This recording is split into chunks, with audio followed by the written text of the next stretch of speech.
Meie tänases meistrinurgas mõtlesin, et valmistaks ühe hea tugeva töölaua. Sellise töölaua, mida vajadusel saab suvisel ajal ka garaažist välja lükata, et siis päikesepaistel nokitseda ja oma töid tegemisi teha. Nii nagu ikka, üks ehitamine, toimetamine saab alguse materjali hankimisest. Kui lähete endale materjali hankima, siis ikka võtke materjal katuse alt, kus on hööveldatud ja kuiv materjal, millest sobib endale laudu, toole, siseviimistlust, mida iganes teha. Lauajalgadeks võtan siit kaasa Brussi 95-95 hööveldatud materjal kumerdatud nurgaga, nii et mul praktiliselt ei jää muud teha, kui lõikan ainult pikkusesse ja ühendan ära. Üks võimalus on kuulete saemürina praegu taustaks. Kui olete väikse autoga, siis saab ka siin enam-vähem asjad mõõtu ära lõigata. Liigume siit natukene edasi, järgmine materjal siis 45-95, taas hööveldatud, kumerdatud nurgaga. Need ülemised juba tunduvad väga head, korralikud sirged brussid olevat, nendest teeme karkassi ja lähen veel siin samas hallis paar vahet edasi, sealt vaatan 20 mm paksuse filmvineeri, see on siis selline pruun vineer, mis on hästi ilmastikukindel ja millest on hea lauaplaati teha.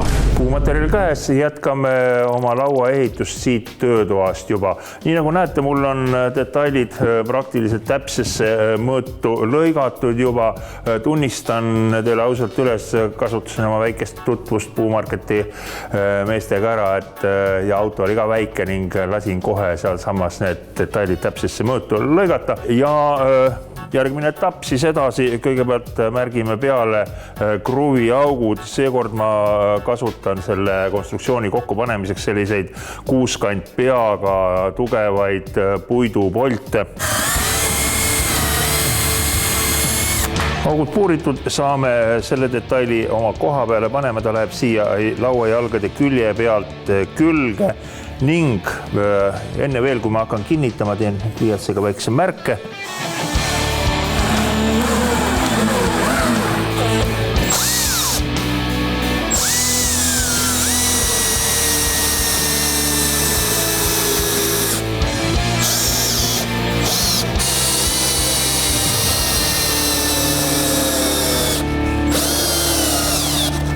Järgmiseks tööetapiks pean ma nüüd võtma oma jalaraami siit laua pealt maha, sest paigaldada tuleb see aluslaud, mis on horisontaalselt siin laua otste all.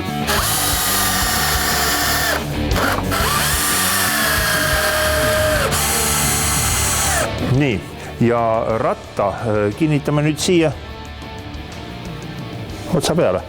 Rattad kinnitame selliste lühemate kruvidega, taas kuuskant peaga puidukruvi ja ka siin on siis soovitav auk ette puurida.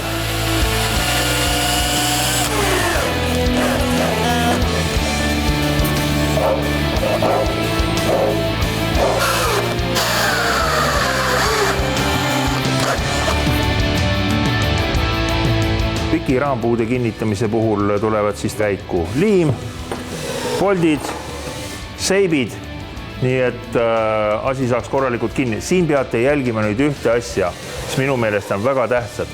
Esimene asi see, et märkige ikkagi poldi kohad täpselt ära, mõõtke otsast, mõõtke külje pealt, kus kohta selle augu puurite, seepärast, et selline korrektselt puuritud auk lisab pärast ka tootele hinda. Teine asi on see, ärge unustage, et otsaraamidel siit juba üks polt meil sisse läks ning kui te panete küljepuu poldiava täpselt samale kõrgusele, on meil oht, et need kaks polti jooksevad seal puidu sees lihtsalt kokku ja midagi taolist ka ei taha.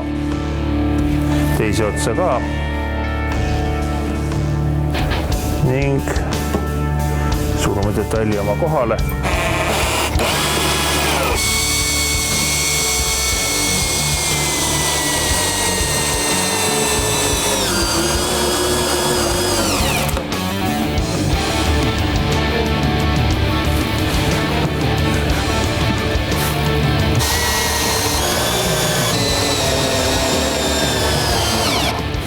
Sellise suure asja kokkupanemise juures on minu meelest alati väga tähtis see, et seadke ta endale mugavasse asendisse.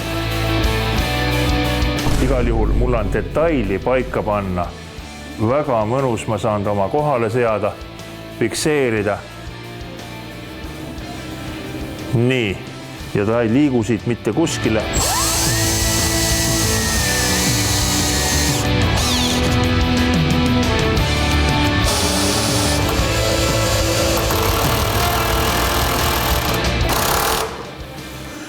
Viimase sammuna tuleb mul nüüd ilmselt mu enda töölaud korraks kõrvale lükata, uus lauaraam siia rataste või jalgade peale korralikult paika panna ning kinnitada ära lauaplaat. Nii nagu ikka selliste pikemate meisterdustööde juures kipub meil saateaeg ennem otsa saama, kui töö täiesti valmis saab. Seepärast ainult paar vihjet teile, kuidas lauaplaati kinnitada.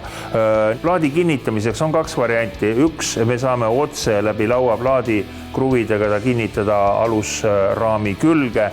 See on nagu nii-öelda julmem variant. Teine puhtam variant, kasutage mööblinurkasid või montaažinurki siia alla, siis on see kinnitus praktiliselt nähtamatu ja lauaplaat jääb puhas ning sile.